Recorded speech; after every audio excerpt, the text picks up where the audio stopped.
This is the Asia Trade. I'm Shery in Tokyo. I'm Avril Hong in Singapore. Your top stories this hour. Asian stocks facing headwinds as a rotation out of tech gathers pace on Wall Street. Software makers plunging on a threat from Anthropic's new automation tool. Bitcoin tumbling to its lowest of the Trump presidency. AMD falling in late trade with its forecast disappointing investors wanting more from its AI challenge to Nvidia. And oil gaining as the U.S. shoots down an Iranian drone in the Arabian Sea, but the White House says high-level talks will still go ahead on Friday. Yeah, we'll be watching those commodities-related stocks here in the Asia session, as well as those tech stocks here in Japan as well, with that sell-off overnight. We continue to watch also idiosyncratic news around earnings with Nintendo disappointing on profit, so we'll be watching that stock at the open as the Japanese yen continues to hold at that 155 level against the U.S. dollar, and authorities here in Japan continuing to try to explain Prime Minister Takaichi's comments over the weekend about the benefits of a weaker yen. This, of course, as we head towards that snap election over the weekend. And continue to watch the Aussie dollar as well. The ASX 200 in the staggered open under pressure at 10 to 1%. We had the RBA hiking rates 25 basis points to 3.85% yesterday, all to do with price pressures. We also have the Aussie just continuing to gain ground, 5% gains this year already on those tightening expectations from monetary policy. And the offshore yuan, 693 is your level, the onshore at the highest level since 2023, with the PBOC strengthening their daily reference rate, Avril. Shery, you said it. Tech stocks are in focus given the renewed sell-off. We saw stocks in the U.S. drag from their near record levels. The Nasdaq 100 at one point was down by the most since October. The chips were down. The software makers were down. We saw Anthropic's automation tool raising these concerns about the core businesses of these other software makers. And it even spread to some of these other companies with exposure to software. We have been seeing as well small caps, they actually did pretty well in the session, so that's a continuation of a trend. Value has been outpacing growth so far this year. Now on those chip stocks, the main challenger to Nvidia for processors, of course, is AMD. We saw it extending losses in after hours after its outlook disappointed the top end of analyst projections, and we saw how their first quarter sales came in at 9.8 billion in terms of the outlook, and some projections had actually expected it to top $10 billion. In terms of the Q4 sales numbers, it was a beat. For more on AMD's numbers, let's bring in our Asia Tech correspondent, Annabelle Jolas. Belle, what else stands out in the results? Yeah, I think what really stands out is this is just a very familiar playbook that we're seeing. So you've got quite a sharp sell-off in late trade today, and it really is interesting because, as you said, actually AMD surpassed a lot of analyst expectations. The consensus for sales in the first quarter was to be at $9.39 billion, but the company's saying they can make $9.8 billion. So, of course, that's better than expected. But, as you said, it didn't meet the loftiest of projections, which was for $10 billion. Some people had tipped that. So it's being called disappointing off the back. And even though when you take a look at the fourth quarter as well, as you said, we saw numbers coming in better than expected, sales rising 34%, beating estimates, profit per share came in higher than expected.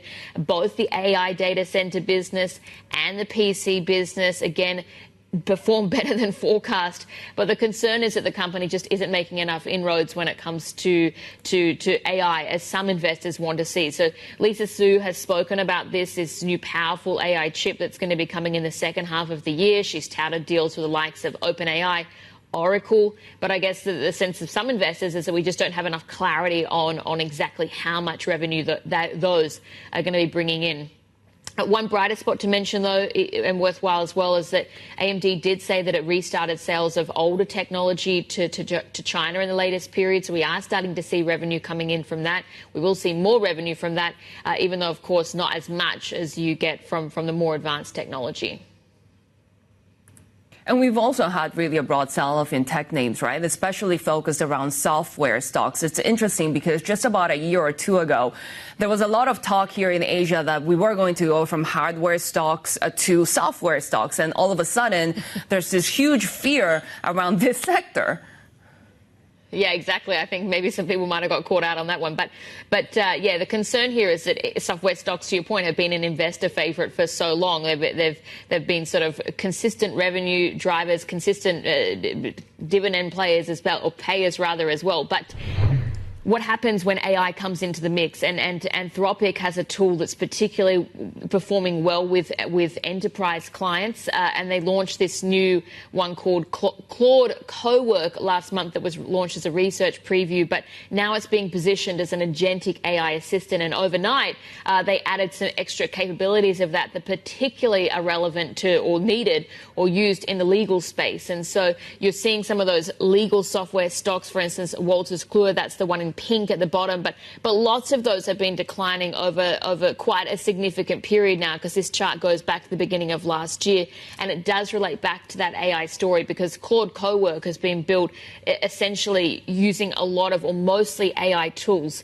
Do you need to have those sort of legacy software names, essentially, because they are getting risks, or risks are being posed by these AI upstarts, and so that is the concern, essentially, that hit not just the legal software stocks, as you said, but Avril, you were talking about how it spread to business development companies, other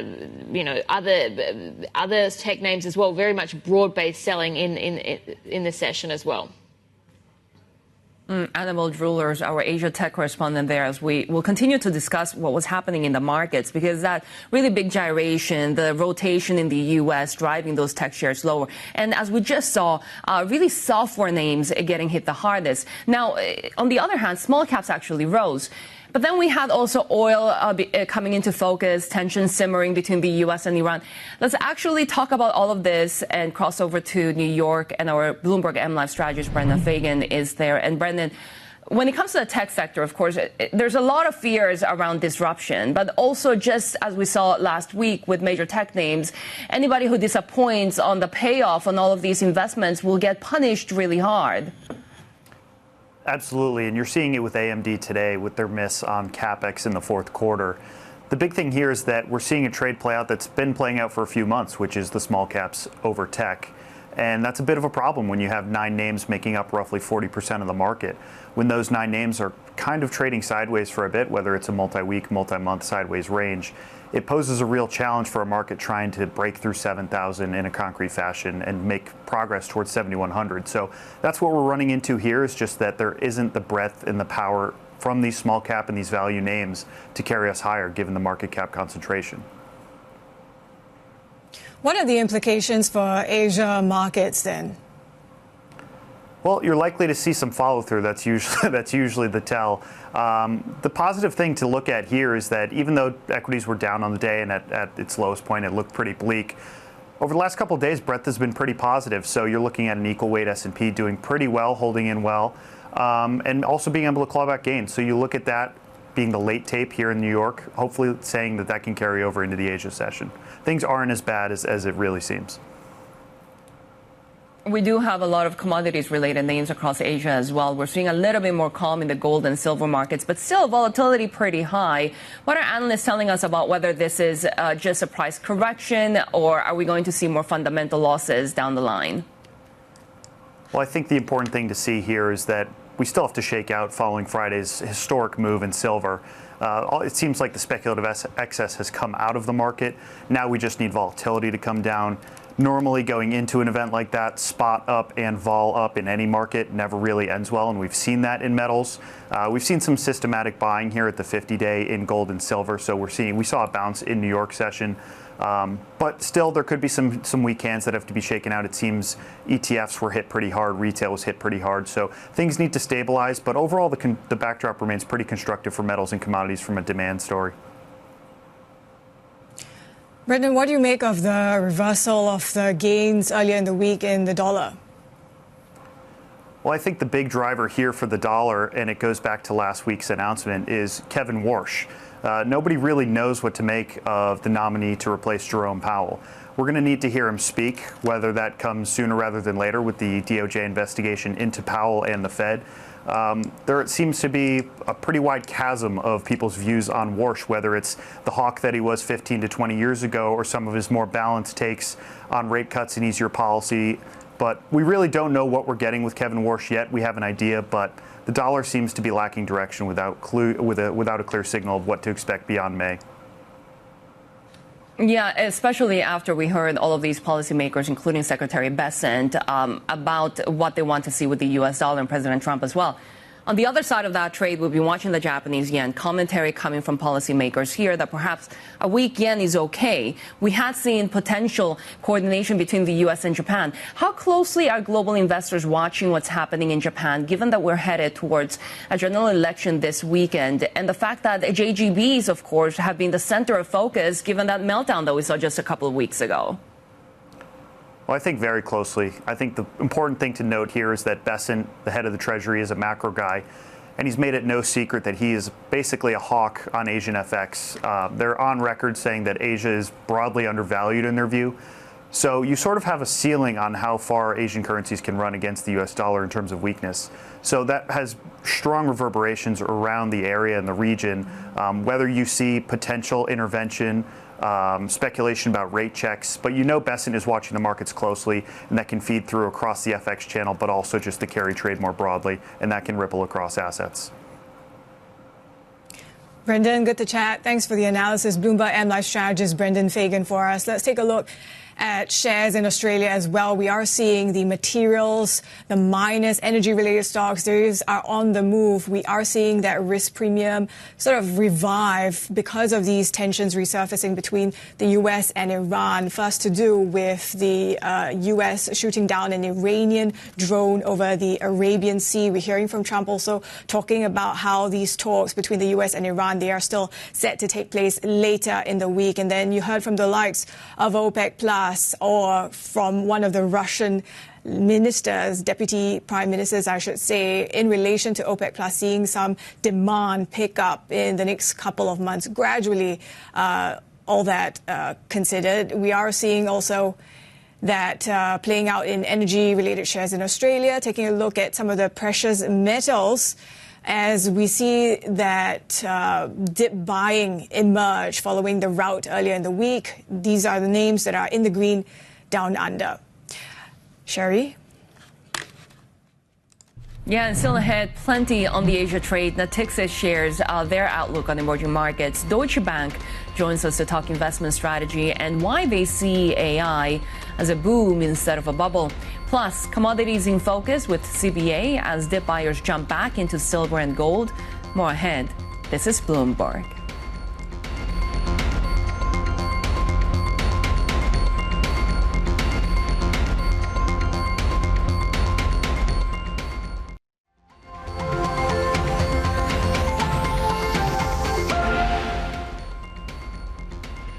President Trump says talks with Iran are ongoing after the U.S. Navy shot down an Iranian drone headed towards an American aircraft carrier in the Arabian Sea. Let's bring in Bloomberg senior editor John Harney. John, so talk us through what's the latest between the U.S. and Iran and the status that's expected on talks between the two sides. Well, these talks now have greater urgency after, as you said, the U.S. forces shot down an Iranian drone in the Arabian Sea after U.S. Central Command said that the drone had gotten too close to the USS Abraham Lincoln, an aircraft carrier that had been dispatched to the region by President Trump. These talks will take place in Istanbul with Steve Witkoff, the president's envoy, and the president's son-in-law, Jared Kushner, leading the delegation, and they'll be meeting the Iranian foreign minister and other Iranian officials. It's not yet clear whether these talks will center on Iran's nuclear program or perhaps extend into Iran's support of, say, Hamas in the Gaza Strip, Hezbollah in Lebanon, and the Houthis in Yemen. Yeah, John, because that's been really a key issue, right? The fact that all of these conversations can happen, but Iran and the Trump administration don't agree on the scope of these negotiations, whether it's just about nuclear talks or it's also about missiles or other proxies in the region. So how much progress can we realistically expect from these conversations? Well, first of all, we have to get to Friday, even though it's only a couple days away, a lot can happen in 2 days. And as we learned with Venezuela, Donald Trump does not send aircraft carriers and other and U.S. forces to somewhere in the world without a reason. And so, as I said before, there is great urgency placed in these talks. President Trump, and Iranian officials have both said that they are keen to pursue them. But a lot of things can go wrong. There can be a miscalculation, and just the other day, Central Command warned Iran to be careful when they were conducting live fire exercises in the region. So it's a very risky situation right now. Bloomberg senior editor John Harney, as we continue to watch the geopolitical developments around Iran. We're also watching the European Union expected to pitch the U.S. on a critical minerals partnership as they move to curb China's influence over their supply chains. Let's bring in our China correspondent, Min Min Lo in Hong Kong. So what do we know about this proposal, Min Min? Yes, we understand from sources that the EU is pitching this proposal to the US and they are hoping to conclude negotiations within the next 30 days and sign an MOU within the next 3 months. So the timeline alone tells you that the priority is very urgent for the EU. And of course, this threat of over-dependence on China really came to the forefront after China had started imposing export restrictions on rare earths. And you can see on this chart the huge dependence that the EU has on China, and it looks like the EU and the US has found some level of common ground, because this is coming as the US is also meeting with dozens of foreign ministers and officials from allied countries this Wednesday in order to push for some sort of critical minerals deal. The US in particular has been pushing for bilateral agreements with countries to come to an agreement on a pricing mechanism so as to prevent Chinese producers from undercutting prices of products or critical minerals that are processed by Western countries. But we know the European Commission has been telling its members to stick together in any negotiation with the US. And from what we know from sources of the draft proposal, some of the key points include joint exploration of new projects with the US, collaboration on research along the entire supply chain, and working together to share information on risks, possibly on stockpiling of critical minerals as well. Mimi, what about the potential response from China?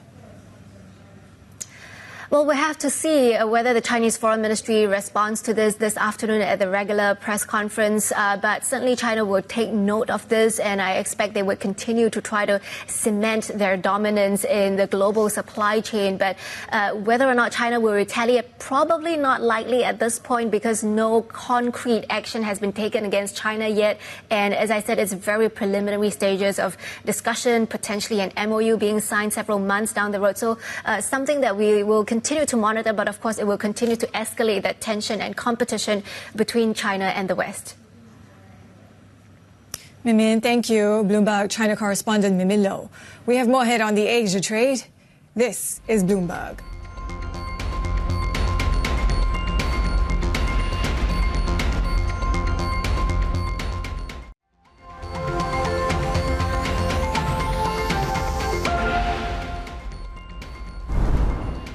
Some deal-making activity underway in the Lion City. We have KKR Singtel consortium set to buy STT GDC. This is, of course, ST Telemedia Global Data Centers at an enterprise value of 13.8 billion Sing dollars, with KKR and Singtel to own stakes of 75% and 25% respectively. This is a transaction that's expected to close by early second half of this year.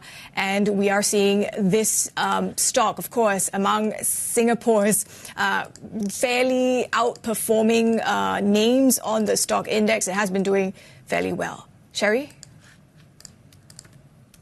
Take a look at how cryptocurrencies are trading at the moment, because we're seeing more downside for Bitcoin and actually hitting the lowest level since President Trump's election victory. Of course, since then, we've seen a lot of optimism about more deregulation coming from the Trump administration, but that's really faded since October when we saw a big liquidation event. Now we continue to trend downwards with Bitcoin at that $75,000 level. In fact, it's fallen nearly in the double digits, 12% or so in January alone. Its fourth straight monthly decline. Analysts now saying that it could take another 6 to 9 months before a meaningful recovery. Galaxy Digital CEO Mike Novogratz, though, thinks that the crypto market could be nearing a bottom. Speaking exclusively to Bloomberg, Novogratz also told us what he thinks could turn sentiment around. It's immature. We had a huge run up from where people bought at 50, 100, 1,000, 2,000, 10,000, all the way to 100, 130,000. And I think what ended up happening was people finally started taking profits. After we crossed 100, it felt like the community had won. And it was that sigh of relief, like we did it. We created this amazing ecosystem, this amazing asset. And there's been kind of like a seller's virus that got into the market. People blamed it on quantum. I don't think quantum in the long run is really the reason. I think there was selling, and that selling is getting, executed in the market. There was buying, sure, lots of new institutions are coming in, but prices are set on the margin and there have been more sellers than buyers. I think we're getting close to the bottom, but we'll see. You always know a bottom after you see it. Yeah. And listen, there's a couple things that could help, right? Market structure bill passing would be a big deal. People are really pessimistic on it right now. Okay. I actually am a little more optimistic that things get done because I think both sides want it done, but we'll see.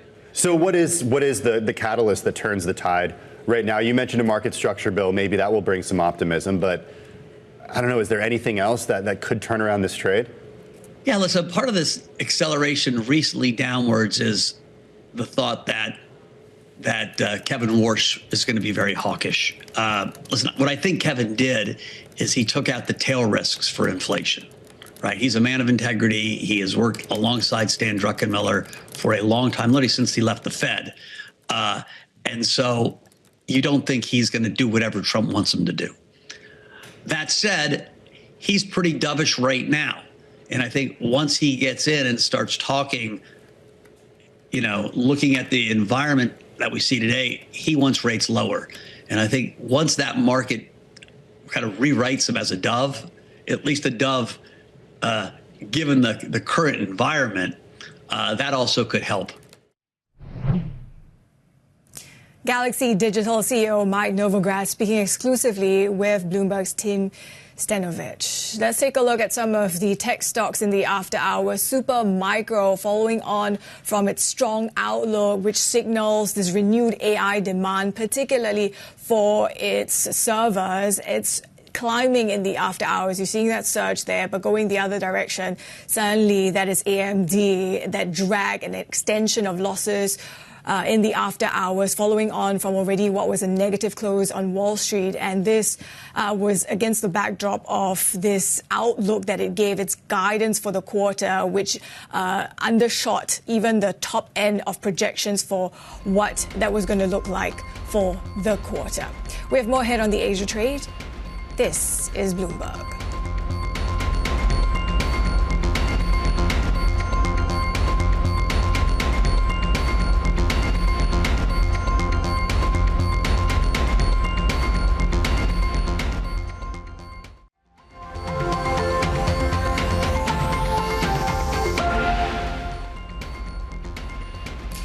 Here's a look at Asia futures ahead of the markets open on a day where Asia tech is set to track Wall Street losses, where we saw chip, software makers. Those were the ones that really came under pressure.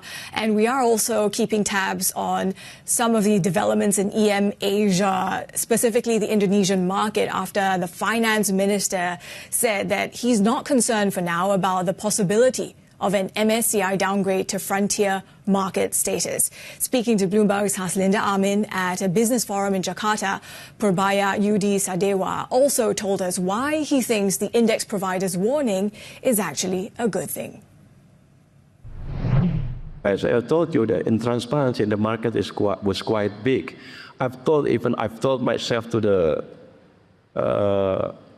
stock market management at that several months ago to clarify the market from this cooking practice of manipulating prices of shares, but they didn't do anything. So to me, MSCI warning is a good thing because I can write them to clear the market practice toward the better. Are you concerned about a possible downgrade? No, because it's improving the condition. Unless we ignore the MSCI warning until May, then we have to be concerned. But I think the government and every market regulators have taken a proper approach to ensure that before May this year, we will satisfy what the MSCI wanted. So you should be okay. You should be fine. And I think in my country should be okay. We will adhere to the global best practices. You're expressing confidence, but there is a real risk of being downgraded by the MSCI. Are you prepared for that? What measures are in place that could possibly mitigate the impact of a downgrade? No, we will satisfy all of the MSCIs, all of the things that MSCI wanted, including basic transparency. For me, as a Minister of Finance, I'm not involved too much with what's happening in the boards, but I focus to ensure that the economy moving in the right direction. We make sure that our government spend enough money in the first quarter, second quarter in a timely manner, and we ensure also that there's enough liquidity in the market, and we are making sure that we are improving our business climate. We have this special task force of the bottlenecking, where every businessman can report to us, and on a weekly basis we have a meeting, a proceeding to ensure that the bottleneck that they are facing is removed properly. I think 1 year from now, we will have a different and much better business climate condition. That's enough to create a better and faster economic growth. Eventually, it will be represented on the increase on prices of shares in our capital market. Indonesian Finance Minister Purbaya Sadewa speaking with Bloomberg's Haslinda Amin in Jakarta. Joining us now is Trinh Nguyen, Emerging Markets Asia economist at Natixis.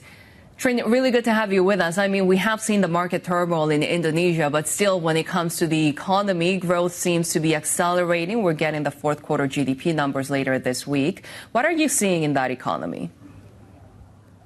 Indonesia, I think it's facing a question by investors that they really are pricing higher risk premium. Indonesia, as you know, has the lowest government debt in emerging Asia as a share of GDP. That has been a key selling point for investors is that will that hold with the lunch program? Will that hold with this expectations that for spending will go up? But the ability to raise revenue is much more limited. And as a result, investors are scrutinizing central bank independence, for example, because that means that will the rupiah stay anchored? The central bank has had a great reputation for managing the rupiah. Whenever it went really too far, it always sacrificed growth to hike or to curb imports. Now, that's a big question mark for investors. And on top of that, we had this MSCI warning. So I do think that Indonesia will need to be much more aggressive in competing for global capital, just because we're in this juncture where just because you have strong growth and you have a low debt, you have to compete for whether or not that will sustain, because in Japan, we have much higher debt issuance. The yield curve has steepened. In Europe, we have a huge supply of debt coming. And moreover, in the U.S., even before all this, investors were already pushing the yield curve for Indonesia higher. So now we have Kevin Walsh talking about taking down this 6.6 trillion balance sheet of the Fed. So I do think Indonesia does need to make those reforms that MSCI has asked. Not to mention that Indonesia perhaps is not one of those countries that will benefit from this massive investment into artificial intelligence, the tech exports that are leading to a boom in Northeast Asian economies, for example. Are we going to see this bifurcation when it comes to growth in the region? Absolutely. Indonesia and India have the lowest share of tech as a share of the economy in terms of exports, and as a result, it has been lagging behind. Another factor that has hurt it is also energy prices, which we've seen kind of risen a little bit, so that would help a bit, but it hasn't risen substantially. So I do think that Indonesia is facing an export income slowdown. Moreover, investors much more discriminating. So these two factors from the current account and the capital account are colliding in a moment where investors are also scrutinizing what it's doing. All right. So we were just talking there about this so-called K-shaped economy, right? Driven really by what you're seeing in exports growth among these Northeast Asian economies, South Korea, Japan, China, to some extent as well, and then the laggards with economies that don't have that sort of exposure to tech-led exports. So those are the laggards, so to speak. You talked about perhaps that impacting Indonesia and India. I wonder, when it comes to India, though, what is your sense of the extent in which trade deals with not just the EU, but now with the US are going to help to offset some of this? Absolutely. The U.S. trade deal was a big game changer because on top of the fact that it's, behind in oil being down, not having huge exposure to tech as a share of GDP for export side, you have this 50% tariffs on labor-intensive sectors. So you have even Indian exports where tech up, everything else is down. Now we have that pressure taken off. And I think it's going to impact India not just from a point of view of exports, but also capital flows. Investors will see this as a sign that India is aggressive in reforms. This is on the back of the EU FTA, which took 2 decades and finally pushed through on the back of labor reforms, finally implemented GST rationalization. So we do see that India having a much more positive momentum moving forward because the government is seen by investors as being much more aggressive to address the weaknesses that it's facing at the moment. What about the economies that have led the way because of their tech exports? How is that affecting growth, even though it's K-shaped? How is that trickling into inflation? What is that going to mean for the hawkish messaging that might have to come through from their central banks this year?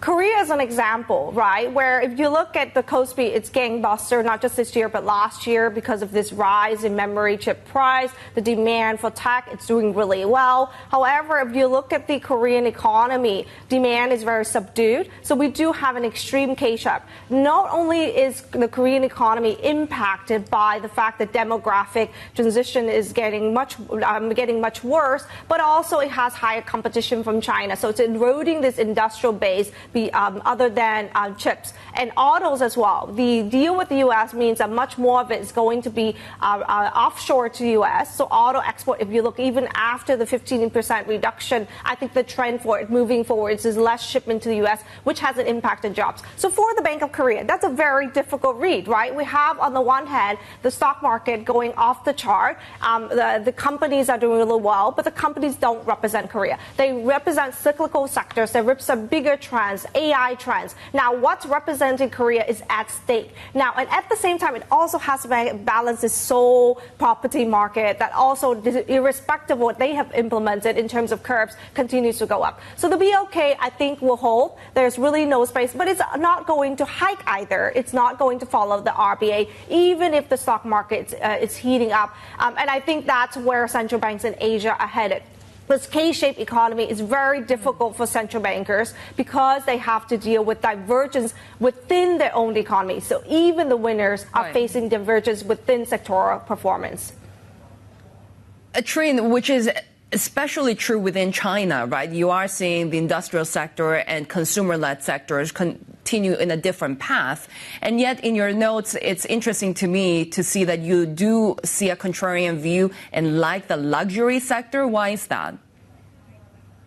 I think for Korea, if you look at the data, it's very, very underwhelming for retail sales, right? What's really worrying is actually fixed asset investment, which continues to trend downward, which points us to the future direction. And I think the PMI really was that sobering moment where everyone thought it was just going to stay flat around 50-ish level, and it went below to contraction. So for China, really is the big tech story that everyone's talking about. And now we're having this tax being introduced, right? So the big question is, what will the PBOC do? Will they guide the yuan higher? And that will help, because that means that on an FX basis, the Chinese will feel much better in purchasing power. They were able to purchase more. And that's where the market is focusing now. And I think that's where China also wants to position itself in this juncture where everyone's talking about diversification. Where do we diversify? And given the fact that its investment thesis has been on the back foot, except for tech, I think the yuan is where they also want to position for gradual appreciation of the currency. And I think that will help ultimately, should that happen, the consumer sector as well. All right, Trinh, thank you for your insights. Always good to chat. Nguyen is Emerging Markets Asia economist at Natixis. We have more ahead on the Asia trade. This is Bloomberg.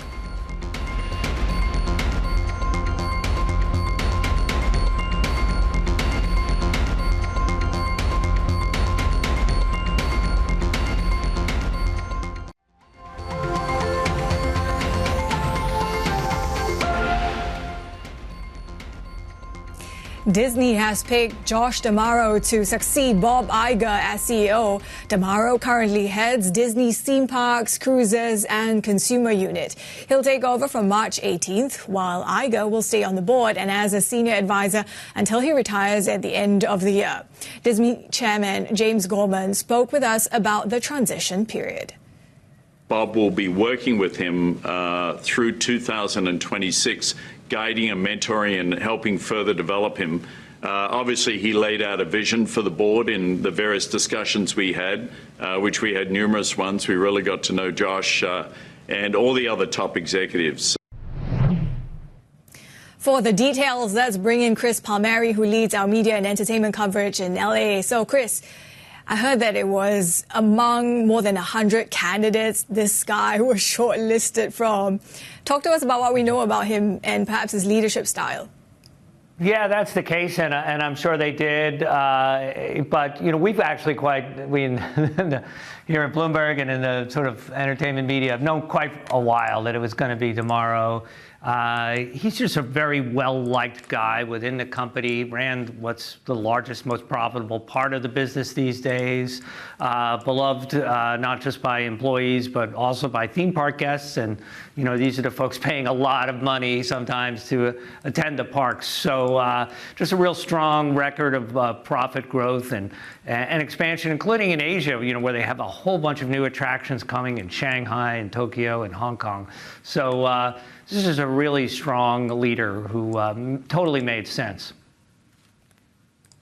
And yet his experience is almost completely in parks, so he lacks that Hollywood experience and also just a whole broader entertainment focus. Will that be an issue? That's something that we all wrestled with and talked to people about for quite a while. I think, James Gorman said it pretty well on Bloomberg TV earlier, the chairman, as you noted. He said that, when he looks for a CEO candidate, it's not so much, what they've done in the past, but what they're capable of. And he saw in D'Amaro a lot of creativity and a lot of, success that could translate into future success. So he's a smart guy who will tap, the existing creative teams. One thing they did to keep Dana Walden, the TV chief, they promoted her to president of the company and really the first chief creative officer of the Walt Disney Company overall in its history. So she'll be there to continue to manage all those TV shows and the Disney Plus streaming service in that. Yeah, Chris Palmieri, good to have you with us. He leads our media and entertainment coverage on the latest on Disney's succession and, of course, in focus given some tumultuous CEO handoffs in the past. Chinese automaker BYD says it continues to prioritize value and technology over price after January sales fell 30% from a year earlier. Executive Vice President Stella Li also told us safety remains at the core of BYD's strategy, and the company is well prepared for China's new ban on hidden door handles.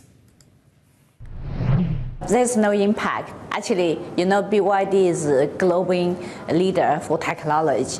So we always design our car very safe. Even our car with the hiding handle, then it's anything happen, will automatically punch out. So very reliable.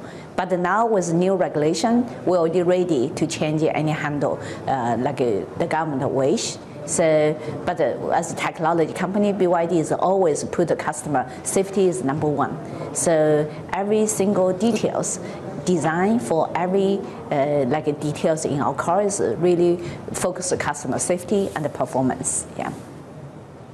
Yeah, let me ask you about sales as well. And again, the latest figures have shown that BYD sales actually fell 30% from a year earlier for EV sales in China. What exactly is going on there? And can you give us visibility on when you expect those numbers to pick up? Yeah, this is very normal because the whole EV market is dropped due to the government incentive program. It's walk away very rapidly. So this make the maybe January all the ICE car sales is continue strong, but the NEV sales is dropping. But the BYD is still in very strong position for this NEV business. But normally our expectation in next 2 months will quickly pick up too. And another figure you can see, BYD overseas sales is continue performing very strong.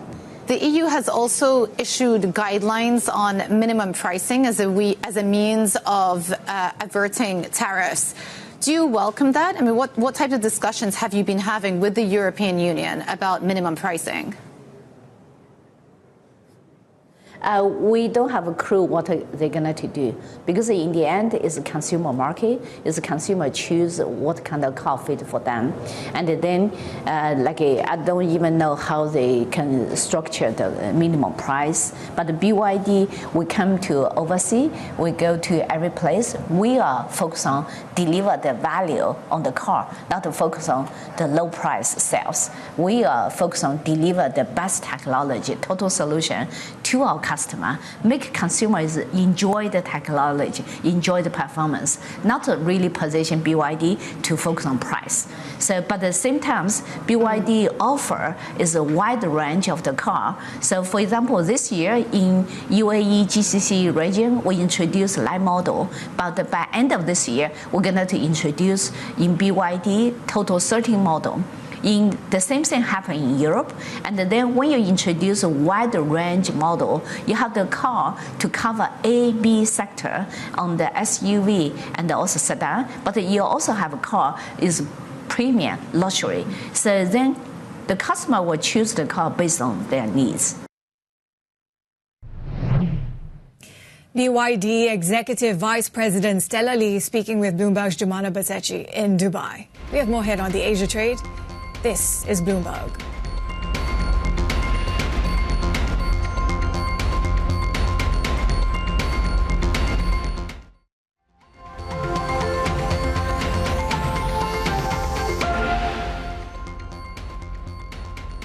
We're counting down to the market opens here in Tokyo, and one stock that we'll be watching is Nintendo. It reported profits that came in below expectations, rising a smaller than expected 23%. The U.S., of course, levied tariffs on the switch to console, and that really had a big hit to margins. For more Nintendo's earnings and outlook, let's bring in Bloomberg Japan Equities reporter Alice French. And Alice, it wasn't just, of course, the tariffs. We're also worried about high memory chip prices. So what did we see in these earnings that stood out to you? Yeah, morning. Absolutely. I mean, as we were saying yesterday, right, going into these earnings, really memory was the big topic. And we did have some comments from management yesterday, noting that for the time being, probably for the next year, Nintendo does have inventory. They have some fixed price contracts that can kind of keep them on track. But from next fiscal year, we could see those higher chip prices really hitting the margins, especially around the new Switch 2 console. Now, unsurprisingly, that Switch 2 has been selling. It's seen record sales, around 7 million units sold in the last quarter, and that's all well and good, but it seems like the software sales are really what's kind of got people worried, and that's really where the profit ended up coming in lower than people expected. And I think this will be a negative surprise for quite a few investors this morning.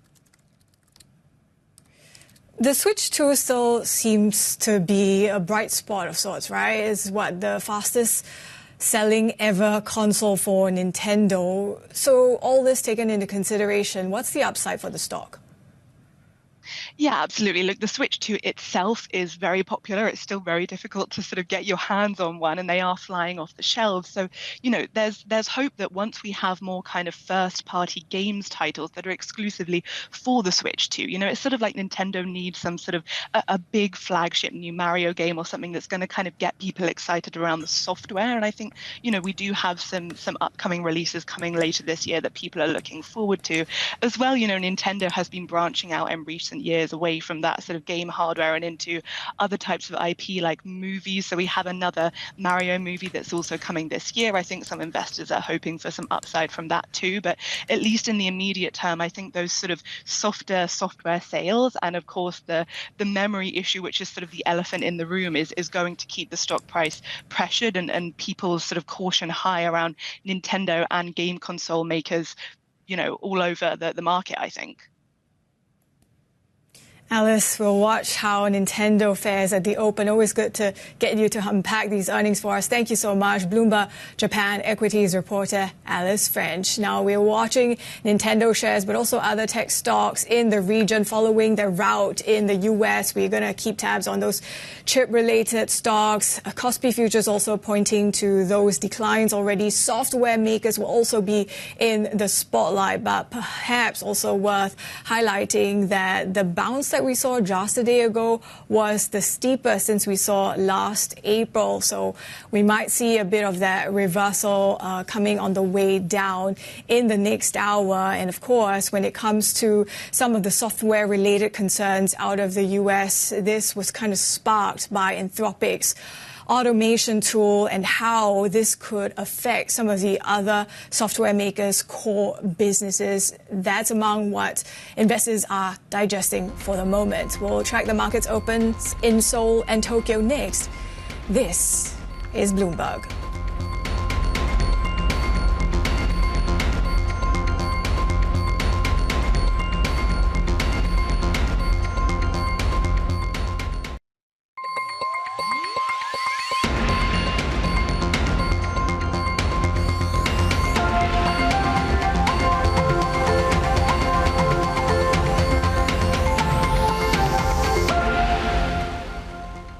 This is the Asia Trade. We're counting down to Asia's major market opens. After that tech sell-off pressure stocks in the overnight session, we are seeing this disruption fears from new AI tools, Avril, just pressuring those software makers, not to mention that AMD's disappointing forecast is not helping.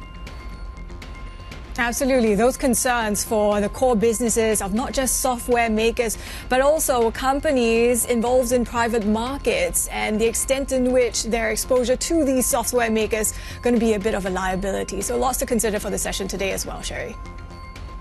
Yeah, and here in Japan, we are in full earnings season, so we'll be also reacting to earnings reports, especially the likes of Nintendo, for example, that came out with disappointing profits. But the Nikkei had already gained ground in the last session, and the Japanese yen continues to hold at that weaker than before levels of 155 against the U.S. dollar. So you can see the downside early in the session on the Nikkei, 0.9%. As we continue to watch the Japanese yen as well, more authorities coming out trying to explain explained Prime Minister Takaichi's comments on the weak yen being helpful to the Japanese economy. We're also watching the bond space because we had a 10-year auction that drew muted demand. So we will be watching very closely what happens with this weekend's election here in Japan and the fiscal prospects for this country. Take a look at how the Korean market is also opening because we're coming off the best day since April. In fact, for all of Asian stocks, we're coming off the best day since April of last year. And remember, that was a bounce that we saw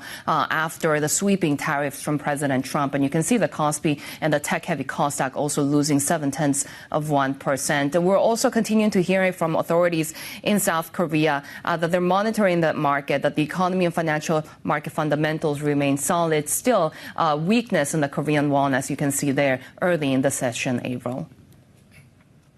Yeah, Shery, you were highlighting those AMD results and how it undershot the top end of guidance for the quarter. So disappointing analysts that had perhaps those loftiest of expectations. That seems to be the narrative, hasn't it, when it comes to these AI-related stocks. We are seeing in terms of NASDAQ futures pointing to further declines. We, of course, saw AMD extending those losses after the bell. In terms of what you're seeing across assets, hovering quite steady on the dollar. We're pretty much where we were on Friday on the Bloomberg Dollar Index. US 10-year yield also fairly steady. Perhaps investors looking for the next fresh macro catalyst, watching oil prices as well, with this on-again, off-again risk premium being revived between the U.S. and Iran tensions. There is a lot to unpack. Joining us now is Christian Nolting, Global CIO at Deutsche Bank. So, Christian, let's start off with tech, if we can. What do you make of this rout underway?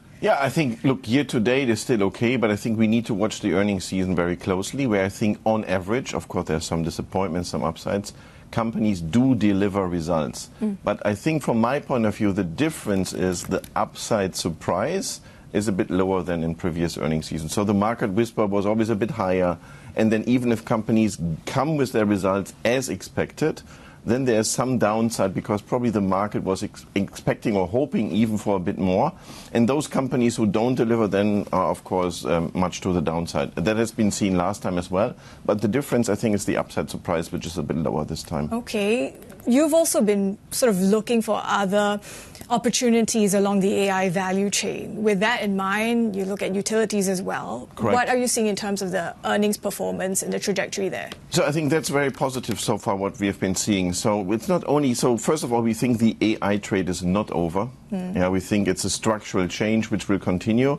But last October, we did start really to look into not only chips, but other parts of the business as well. So data center needs electricity, and that's why we came to utilities as well. And the good thing about this is it has balanced quite nicely the portfolio, even in times where markets came back a little bit, like last October, last November, where we see a little bit of setback. It creates quite a robust portfolio. Because sometimes people say utilities are much more stable. Yes, less volatile for sure. Normally pay good dividend as well. So I think this is also a topic for this year to balance out the portfolio. Maybe there are some, let's say, higher weights because of positive price development, but let's revisit this and say what creates a robust portfolio. I think very important for 26. And Christian, is the revisiting that's very important, right? Because I remember just a year ago or so that we were very much watching the software makers because we thought we were going to be looking at hardware stocks this year, but then the next upside could be in software. And then you have Anthropic's new AI tool just sending all of these stocks on a sell-off. Given that we really can't anticipate what sort of disruption artificial intelligence could bring, are there any bulletproof calls in this sector that you can make at this point that doesn't matter what sort of innovation we could see next? Well, I think bulletproof, I wish, to be very honest, we need to see the development in the markets. And I think around this time last year, we had DeepSeek coming up, which also disrupted the market. Now you see further developments in AI, especially when it comes, like you mentioned, to agentic AI, which I think is the next step. So I think this tool brings probably some cost reduction, some discussion, which companies could prove to be still on the right space. Of course, you need software, but I think here also we go down the value chain. So from my point of view, what helps most is to say, okay, you have some in chips, you have some in data centers, you have some in electricity. That's why we are saying, look at all the value chain really to balance out. And I think, again, this year shows that probably that's helped to create the right portfolio for this year. And how do you factor the currency shocks, especially when we're not quite sure what the Trump administration wants to do on that end? Yeah, of course, there is a lot of discussion, or has been already this year, of the weaker dollar. So from my point of view, it's probably also not in the interest of the US to get a very weak dollar, because eventually that would create or add to inflation. And inflation then would mean that at least the longer end of the curve in the US would rise. We've been seeing this. We've always factored that if 10-year treasuries go to 450, there's also a kind of a negative market reaction on the equity side. So I think inflation is something to be watched. I think the good news for the US, what we see is for the next months is coming months, so not only one, some more. It's coming down a little bit. But after this, I could imagine that inflation comes up again. So our forecast is for US inflation to stay far above 2.5% to 2.8% towards the end of the year. And that's why you need to watch this. That's why I think the US is not interested to get an extremely weak dollar. So some movement we can see, but I think over the last days we have also seen some stabilization after some calls from the US as well. We are seeing, though, I guess to your point about utilities and broadening out of the AI trade, that value is beating growth. Where do you see that playing out for the rest of the year? Yeah, I think that could potentially continue. As I said, right, you need to reshuffle a little bit on the portfolio space, because if you think last year, actually, sorry to say, you did not really need diversification because some stocks have driven everything. So I think to broaden out makes a lot of sense. We look especially into small and mid caps, which oftentimes is more value than the tech large caps from our point of view. And the performance starts to be better. And here we also have a call more on Europe, because here mid and small caps could be interesting from our point of view if you eventually see some growth coming up in Europe as well. So at least there's some demand I can see from clients here from Asia, but also from the US looking into Europe. Christian Nolting, really good to have you with us, Global CIO at Deutsche Bank. And as we've been discussing, we continue to watch those tech names across Asia, especially memory chip makers in Korea, chip suppliers in Japan. The main challenger to NVIDIA, AMD, giving a disappointing forecast for the current period, a sign perhaps that it's not making the kind of AI inroads that some investors had expected. That's on top of the negative sentiment towards software names, as Anthropic's new AI tool fuels fears of disruption in the sector. Let's cross to San Francisco and tech executive editor Tom Giles. Tom, should we start with AMD? Is this a matter of expectations being too high, or could this be a fundamental problem? Because we have seen at least their sales still rise more than 30%. Yeah, this is a company that's putting up sales of 34%, 39%, depending on how you slice it, depending on the particular product group or geography. So the underlying business is healthy. What this is about is that so many companies are looking for alternatives to NVIDIA. You hit the nail on the head when you talked about AMD as a competitor. They're looking for AMD to step up and provide an alternative to NVIDIA, because NVIDIA has been the leader and AMD is such an alternative, and it has made inroads. It's been able to sign up some big, important customers like OpenAI. The problem is, and what happens is, the market gets ahead of itself and it starts to expect that, well, we see a range, there's an expectation that sales are going to come in at this level. And NVIDIA's forecast actually does exceed that, but it didn't hit the top end of that range. And so, yes, I think expectations are getting far ahead of themselves. The fact of the matter is, people are looking for alternatives to NVIDIA, and they see AMD as that alternative, but it's just not quite there. What about alternatives among software makers in the form of Anthropic's automation tool? How much is that a threat for software-related stocks? Yeah, this is such an interesting wrinkle to the big picture here in the U.S., right? So Anthropic has released a plugin, a tool that goes into a tool. It's not even a tool itself.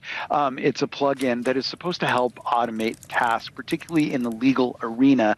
And the market glommed onto this overnight and started hammering stocks that are potentially exposed in that space. And it's a broad range of shares: Thomson Reuters, LexisNexis, LegalZoom, FactSet. The list goes on. And then a larger family of stocks that are related to those stocks were all starting to get hit and all started to be dragged down, because there is speculation that, hey, as Anthropic, which has been releasing products that are aimed at the business market, the idea here is that, wow, you know what, some of these tools may actually be disruptive. They may actually automate tasks, and they may actually lessen demand for some of these other tools that have been out there, software as a service providers. The question that I have is just how proven and how effective is this plugin? It's just been out for a very short amount of time. It's unproven, and we just don't know how effective and how widespread and how and what the uptake is. I personally haven't seen any big business orders placed for this. I haven't seen businesses transformed for it. So we're on the lookout for evidence, real concrete evidence that companies are adopting this product and turning off their demand for some of these products that are supposed to be affected. It's such early days. What it starts to sound like is the market looking for an excuse to sell off some of these software names, as opposed to concrete evidence that Anthropic has made these really, really deep inroads, and that it's selling this product, and that companies are adopting it en masse. When that starts to happen, then you're really going to start to see some sales. Yeah, maybe markets are selling first and then asking those questions later. It's great to get your insights, Tom. Thank you so much. Tech Executive Editor Tom Giles for us. And when we track these ripple effects from software, the fear of AI disruption in the space, not just rocking equity markets, it is also hitting software firms' debt and pushing their bonds and loans into distressed territory. And in one instance, a consortium led by Deutsche Bank has been unable to sell about $1.2 billion worth of loans backing the acquisition of the software provider. And this shift is also affecting private equity and alternative investment firms. Blue Owl, which initially focused on financing software businesses, leading the decline. Other asset managers, including Ares, KKR, TPG, also fell. We have more ahead on the Asia trade. This is Bloomberg.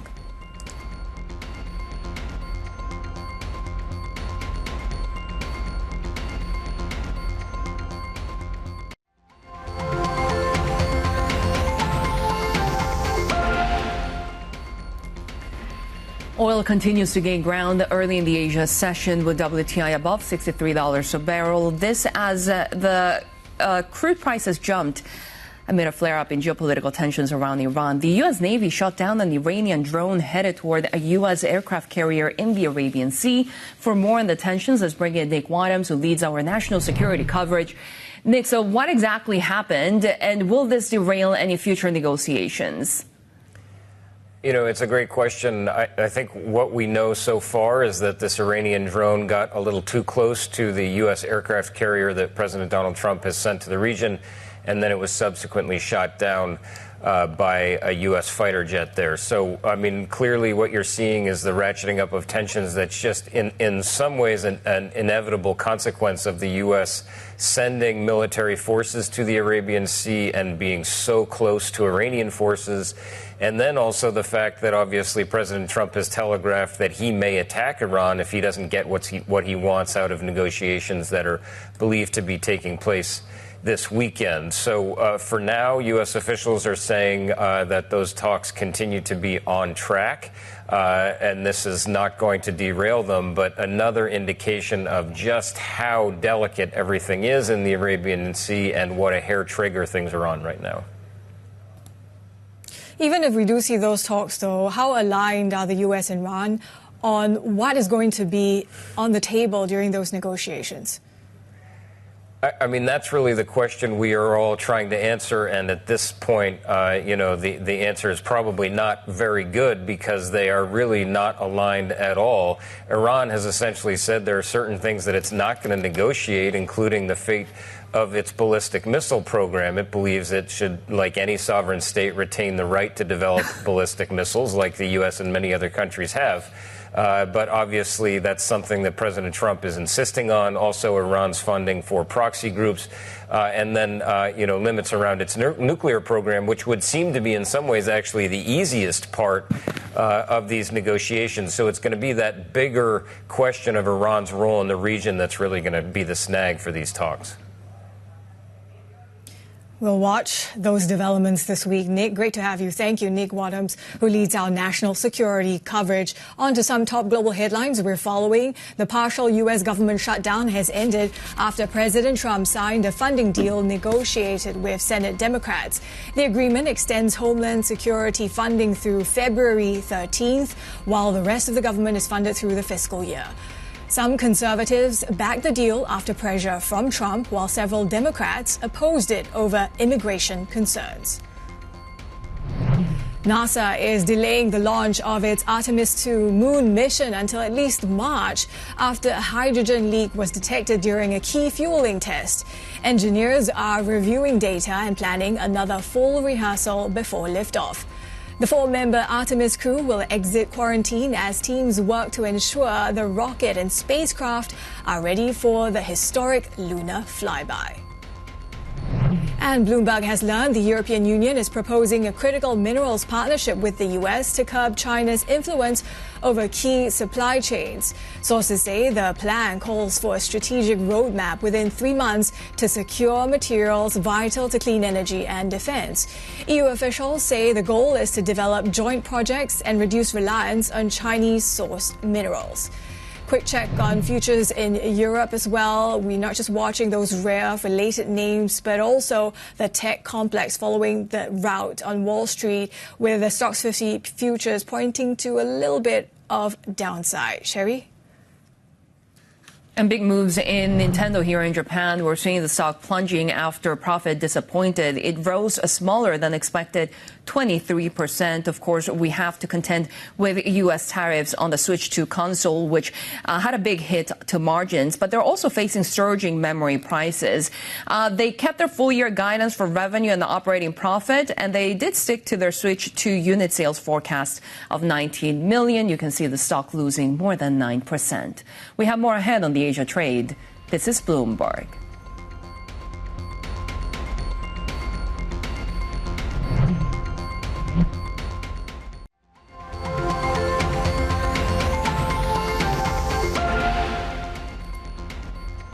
Take a look at some of the big movers in the Japanese session, especially with the fall in Nintendo, more than 9% after their profit disappointed, smaller than expected 23% gains after U.S. tariffs hit the Switch 2. But you can see also that leading to more concerns about Sony as well. It's reporting tomorrow, but it's also to do with higher memory pricing that could be an issue. Bloomberg Intelligence saying that the demand for games, though, will drive its operating profit. We're also watching banks. Mitsubishi UFJ reporting later today is expected to report strong progress toward its annual profit goal. We have already seen some of those robust earnings from the country's top banks like Sumitomo Mitsui and Mizuho Financial, for example, both beating analyst expectations. As we continue to watch, of course, JGB yields, especially headed towards the weekend's election. Politics in focus here in Japan. Sunday's lower house election is the big one. Prime Minister Sanae Takaichi appears to be connecting with younger voters in a way her predecessor struggled to achieve. Let's bring in economy and government reporter Erika Yokoyama for more on this. And it's incredible, the support level among the youth. What some saying it's about 90% or so? Yeah, correct. So the Prime Minister Sanae Takaichi's support rate among the youth is extremely high since he took office. That's like far higher compared to the previous leaders, including Shigeru Ishiba and Fumio Kishida. And I spoke to many young people in the street as well as some experts. Then there seems to be several factors behind her supports. One big driver is that her PL one big driver is her PL strategy, which is amplified by the social media use. For example, instead of like usual handshake photos, Takaichi posted an image of herself playing drums with the South Koreans. I know. I was going to say, was that because she was playing drums? Yeah, right. And also a selfie with the Italian Prime Minister Meloni, right? So that's kind of like eye-capturing images. Just feel like younger generation feel much closer to the Prime Minister, and also, you know, like she give the impressions to younger people that she's really different from the previous leaders. Then also, she had like really diligent image created after she said she had only slept for 2 hours to work, and also non-dynastic background. She just grown up in a normal family, right? That just kind of resonates with the younger people. Very strong work ethic, I suppose. What are you seeing in terms of whether the popularity will actually translate into votes and whether that could then in turn translate to district-level victories? Right, this is actually really good questions, and in short answer, we don't know yet. Some people actually said that their influence is limited because, the year's turnout rate is just like below 40%, far lower than those of in 60 and 70, where like 70% just go to voting, right? And also, the timing maybe also matter. Now, like younger people have a spring breaks, entrance examination, and, the cold weather, of course. So those could be another factor way down the turnout rate. But on the one hand, some experts said that pointed out the increasing influence of the younger people in politics, especially after the upper house election last summer, where the Singtel and Democratic Party for the People had a big win by mobilizing younger votes using the social media. People still not necessarily too happy with how cheap the Japanese yen is, and her comments just causing more market turbulence. So do they care? And for younger people, actually, some said that the stock prices are quite important because, since wages are not keeping up with inflation, so they are increasingly turning into investment in assets. Then high stock prices actually really the encouragement for them. Yeah. So, it's true that now traders are pricing in a Takaichi's victory. Then, people are expecting she can go forward with a more aggressive spending, and it's pushing up yields and also weighing on the yen, but stock prices being healthy. So, younger people are pretty much supportive, but at the same time, that means if the stock starts to fall, she's now immediately on the list, including the broader group of people as well. Yeah, we'll be watching the elections this weekend on Sunday. Erika Yokoyama, you do have a busy few days ahead. Bloomberg's Tokyo economy and government reporter here joining us in the studios. We continue to watch some of these stocks moving in the Japanese session. We are watching some of those software makers, given the sell-off that we saw in the New York session with Anthropic's new AI tool, really sparking concerns about disruption. That was a productivity tool for in-house lawyers, and that sent shares of legal software publishing firms tumbling in New York. So we are watching EBIDEN for that one. We're also watching SoftBank because, of course, they have a big relationship with OpenAI. And we have just heard that NVIDIA is nearing a deal to invest $20 billion in OpenAI. OpenAI looking to raise up to, of course, $100 billion in funding for a new round with investments from large tech firms, which include the likes of SoftBank, Amazon.com as well. And we do have some of those finance names as well because we have been on earnings season here in Japan. And of course, what's happened with the BOJ tightening and increasing rates and what that means for the broader interest rate margins across financial institutions, Avril. Yeah, tracking these U.S. assets as well. You are seeing a bit of that pessimism in S&P 500 futures. The dollar holding steady, as are U.S. 10-year yields against the backdrop of perhaps the market searching for fresh catalysts. Tech is down, though. This is Bloomberg.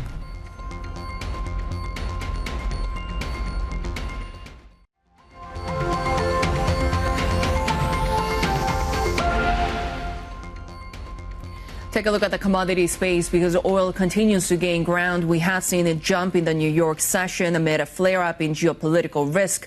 The U.S. Navy is shooting down an Iranian drone. We are headed for conversations between Washington and Tehran. A little bit more stability in the precious metal side, although a little bit of pressure on silver right now. But this after gold and silver rebounder after that historic rout.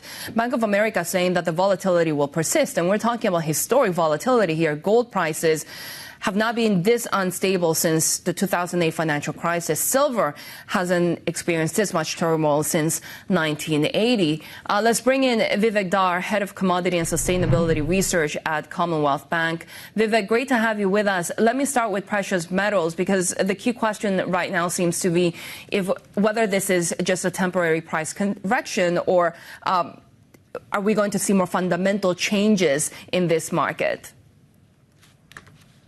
Yeah, look, in terms of how we're seeing this space, look, we believe that not only are we seeing this as a buying opportunity for gold, we see structural increases in gold prices over the next 12 months. Now, in terms of what's driven it, certainly, we have heard the talk of the currency debasement trade, particularly the US dollar debasement trade. But what has structurally changed in this market has been safe haven demand. What we saw in April last year, particularly when we saw the equity markets fall off, was for the first time we saw precious metals outperform the US dollar. And that for us is a turning point in that precious metals is now going to see more safe haven demand flows than it has in the past. And that is what is really triggering this rally for us more structurally, and why we think gold will hit something close to $6,000 an ounce by the end of this year. And we saw this huge U-turn as we heard that Kevin Warsh was nominated for Fed chair. That could turn out to be less dovish than other potential contenders, and the dollar spiked. So how big of a factor is this when it comes to the trajectory of the Fed, the direction of the dollar for precious metals? Look, I think a weaker US dollar, if you look even in the last 2 years, that has been quite positive. And really the risks are quite asymmetric, that whenever we've seen the US dollar fall, gold has done well. When the US dollar has rallied and sustained that rally, we haven't seen gold react that much. And so this is kind of the world we're in, I would say since the beginning of 2024, that pattern has emerged, but particularly since the Liberation Day tariffs in April last year. So in terms of what is happening, if we see further slippage in the US dollar, for us, this is all going to be very positive for the precious metal space, but especially gold. Vivek, to what extent, though, do those same fundamental drivers apply for silver? Yeah, look, silver is certainly one that has proven to be very volatile. And, in terms of where the prices got up to, it got there very quickly and almost to the point where you're questioning how far does this have to go? And just comparing gold to silver price ratios, it really got to levels where you were really concerned that are we going to see a snapback in terms of silver compared to gold? And I think that's an element of why we've seen such a correction and why even the rebound in silver has been more shallow relative to what we saw silver prices do in the lead up to the price plunge. But in terms of what drives silver so differently is that about 55 to 60% of its demand is industrial based. That compares with 5 to 10% for gold. So it is actually trading almost in the middle of what you would argue a safe haven demand element plus the industrial complex. And so if we don't see a recession, and that's very much base case in a lot of assessments, we actually see the argument that we would see these other precious metals, the silver, palladium, platinum, will they continue to outperform gold? I think right now it's very hard to say that, just given how much this whole complex has been hit with volatility. But I think as we see more stability and volatility come down, I think we will start seeing that outperformance emerge once again. What about for oil prices? Is that volatility picking back up? We see it on again, off again in terms of the way in which traders view the US-Iran tensions and how much risk premium should actually be built in. Yeah, look, this has been a really difficult one because I think oil markets have almost gotten used to the level of supply disruption concern. And the fact that it hasn't really materialized in this market, I think has meant that for only a short period of time, we see this risk premium and then we see prices recede. Like the fact that we saw Brent already cross over 70 as people were concerned about Iran, but as soon as we saw, US-Iran talks emerge, we saw that price come below 70 very, very swiftly and come towards 65. Now, we think that $65 to $70 barrel level for Brent, that's probably going to be where it's going to track as we have this geopolitical premium. But we would need to see some significant deviation in terms of actual supply disruptions for that to rise materially above 70. So that's how we're viewing it right now. But overall, the longer this stays, the longer nothing happens, the closer we'll probably see Brent come down and challenge that $65 a barrel level. And in our view, where prices will get to when oversupply conditions are eventually realized in this market, we think we'll eventually get to about $60 a barrel by the end of this year. Vivek, a lot to do also with the demand side of things when things are not necessarily picking up for countries that heavily import like China, right? And broadly talking about China, I also want to ask about the role that Chinese speculators are playing in the broader commodity space, because we saw that incredible rally with copper prices and the volatility there too. Yeah, look, in terms of that speculation, that all adds that extra layer of prices going further than people think and then dropping more than people expect.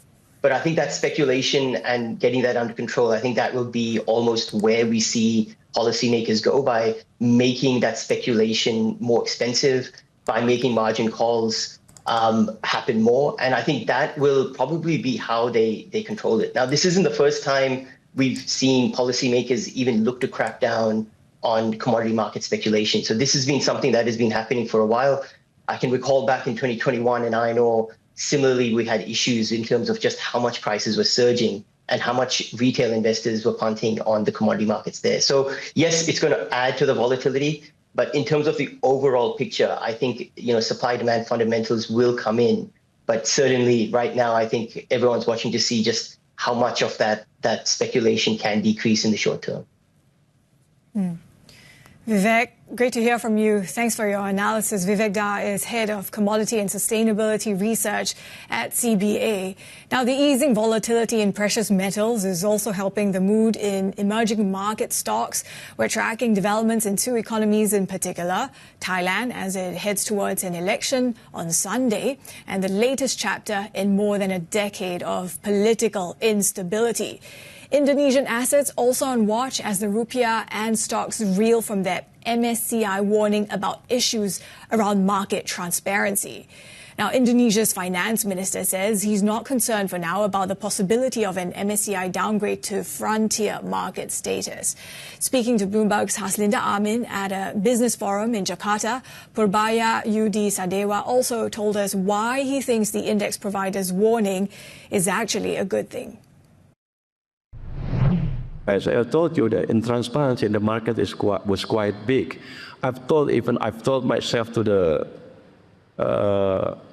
stock market management at that several months ago to clarify the market from this cooking practice of manipulating prices of shares, but they didn't do anything. So to me, MSCI warning is a good thing because I can write them to clear the market practice toward the better.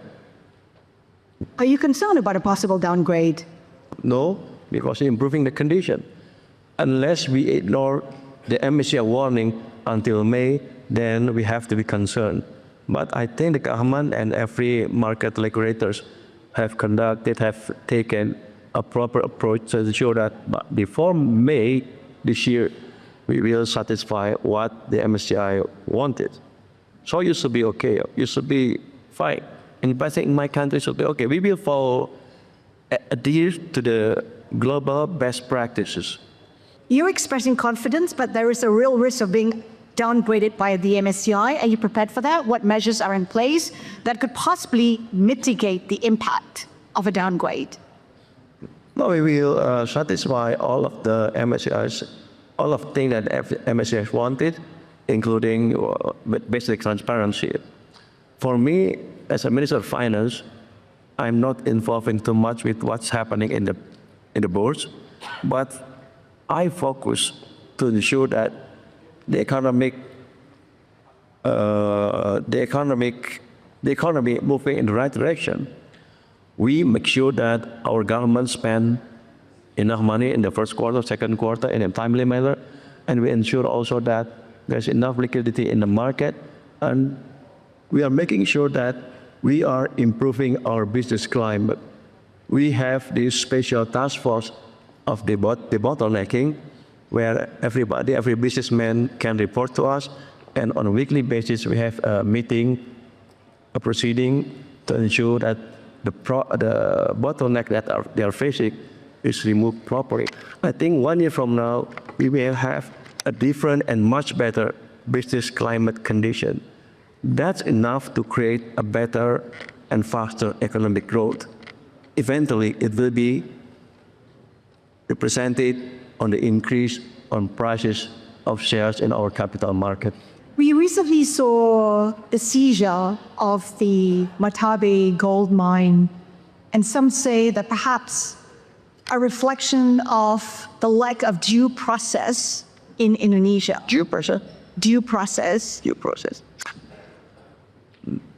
Something like that has been occurring in our country over the last maybe 20 years or 30 years. We are improving, we are removing that bad practice in the mining industry. One of the samples is that the abolishment of the permit of the company. This is one step to make sure that we are conducting a good investment climate, a good practice in mining activities in the country. It's not like we are against mining, but we are against illegal mining.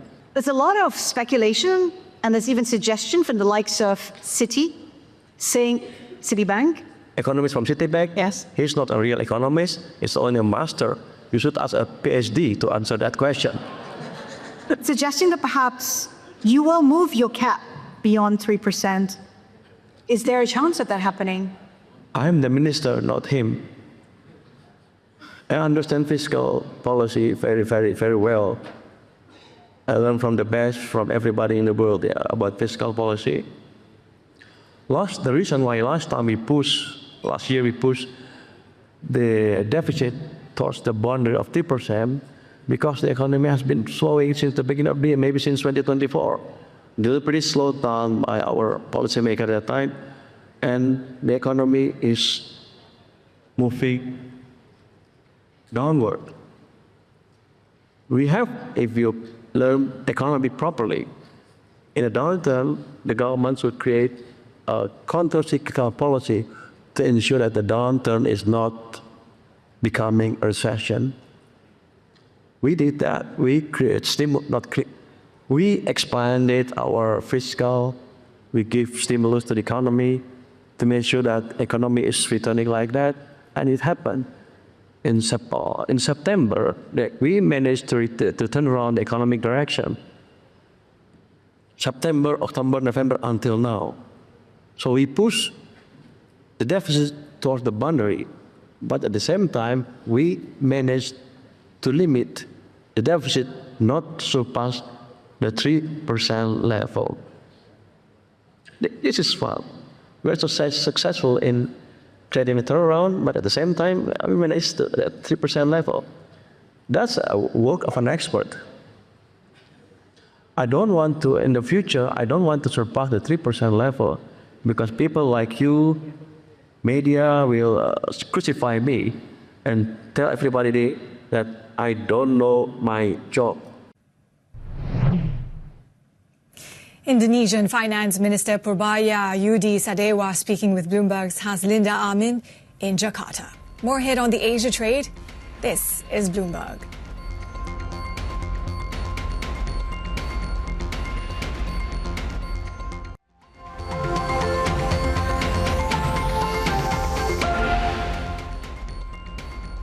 Bitcoin continues to move lower after hitting the lowest level since President Trump's election victory. There was some optimism after he was elected on deregulating the whole industry, but we have seen that since October that optimism has started to fade, especially with big liquidation events. Analysts now estimating that it could take another 6 to 9 months before a meaningful recovery. Remember, Bitcoin fell nearly 11%. Take a look at that year-to-date chart over there, because it's been a pretty bad January for the cryptocurrency. And of course, it's already the fourth straight monthly decline.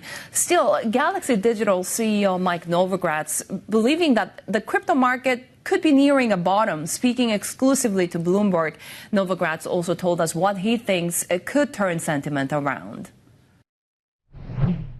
It's immature. We had a huge run up from where people bought at 50, 100, 1,000, 2,000, 10,000, all the way to 100, 130,000. And I think what ended up happening was people finally started taking profits. After we crossed 100, it felt like the community had won. And it was that sigh of relief, like we did it. We created this amazing ecosystem, this amazing asset. And there's been kind of like a seller's virus that got into the market.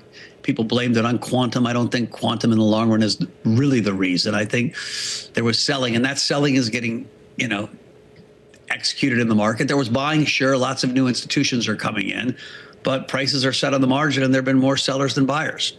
I think we're getting close to the bottom, but we'll see. You always know a bottom after you see it. Yeah.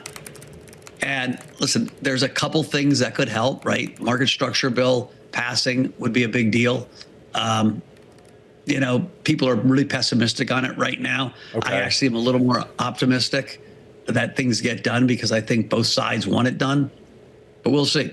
So what is the catalyst that turns the tide right now? You mentioned a market structure bill. Maybe that will bring some optimism, but I don't know. Is there anything else that could turn around this trade? Yeah, listen, part of this acceleration recently downwards is the thought that Kevin Warsh is going to be very hawkish. Listen, what I think Kevin did is he took out the tail risks for inflation, right? He's a man of integrity. He has worked alongside Stan Druckenmiller for a long time, literally since he left the Fed. And so you don't think he's going to do whatever Trump wants him to do. That said, he's pretty dovish right now. And I think once he gets in and starts talking, looking at the environment that we see today, he wants rates lower. And I think once that market kind of rewrites him as a dove, at least a dove, given the current environment, that also could help. Galaxy Digital CEO Mike Novogratz speaking exclusively with Bloomberg's Tim Stenovich. Let's get to some market calls that we are following today. Investor Michael Burry warns that Bitcoin's 40% plunge could deepen and cause lasting damage to companies that have been stockpiling it over the past year. He argues the cryptocurrency is purely speculative and has failed to act as a hedge like precious metals. And this runs counter to this long-standing argument of its supporters who claim that Bitcoin's fixed supply makes it similar to gold. Meanwhile, Bank of America expects volatility to persist in the precious metals markets. Analysts say gold prices are less stable than at any time since the peak of the 2008 financial crisis, though the commodity maintains a stronger, longer-term investment thesis. They also note that silver has not experienced this level of market turmoil since 1980. We have more ahead on the Asia trade. This is Bloomberg.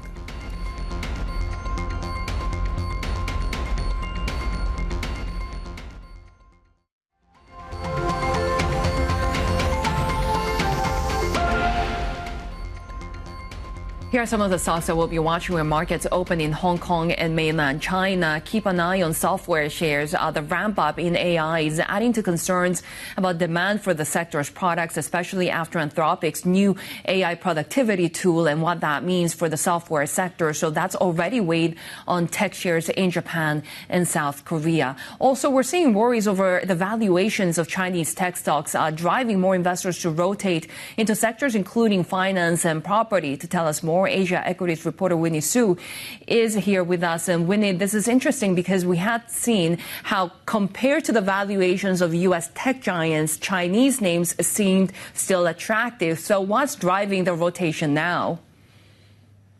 Yeah, morning, Shery. It is an interesting rotation that we're seeing, especially when HS Tech has been pretty weak. We're talking about the index actually flipping, going into that bear territory earlier yesterday while rebounding a little bit. But overall, it has lost about 8% in just the past 3 months versus HS Tech is actually up about 3% in the past 3 months. So different factors kind of really going different directions. On one hand, we're talking about HS Tech. Yes, you talked about that global tech rally on unwinding, but also domestically, EV makers are in trouble. They have weak sales data from January, the high material cost, and also yesterday the door handle problems as well. And you've got these e-commerce platforms struggling with some price competition. But on the other hand, when you look at HS Tech, property stocks, financials, these subsectors were actually up about 10% in the past 3 months, driven by a brighter outlook for the Hong Kong's housing market, better IPO market, and also investors chasing these high dividend yield stocks when there's so much geopolitical uncertainties. So what are you watching, Winnie, in terms of the tech stocks, particularly Hang Seng Tech, the Hang Seng, those levels today, given they could be also caught up in this dragnet of tech selling? Yeah, exactly. So that we're really still going to be closely watching if it's going to be in that bear territory or not, because we're very close to that level. But at the same time, as you mentioned today, that big sell-off overnight from the U.S. when it comes to the software names. So that's really weighing on overall Asia tech sector. However, I do have to point out that Asia tech seems to be a bit more resilient at this point because of that tilt towards the AI names. However, investors did point out that HS Tech potentially will actually be under more pressure compared to the ones we saw in South Korea and Taiwan, just because it has a bit more exposure to these software names. So most likely those will be the ones that we will watch closely today. But overall, in the near term, also watch out for how this divergence will continue, driven by earnings expectation and also just the valuation. Winnie, thank you so much. Bloomberg's Asia equities reporter, Winnie Su. And as she was just highlighting there, given the exposure or the weighting of some of these software names on the Hang Seng Tech, maybe that also means more underperformance today. Certainly, if you look at the futures, that is the direction they are pointing towards as we watch for the fallout from the Wall Street rout overnight, Shery. Yeah, really weighing on the Japanese stock market, with the Nikkei down more than 1% at the moment. And you can see the MSCI Asia Pacific Infotech Index also seeing its worst day in a couple of days or so. So we continue to see the downside pressure on broadly Asian markets. And this also coming after the best day since the April sweeping tariffs from President Trump. So continue to stay with us. That's it from the Asia Trade. The China Show is next. This is Bloomberg.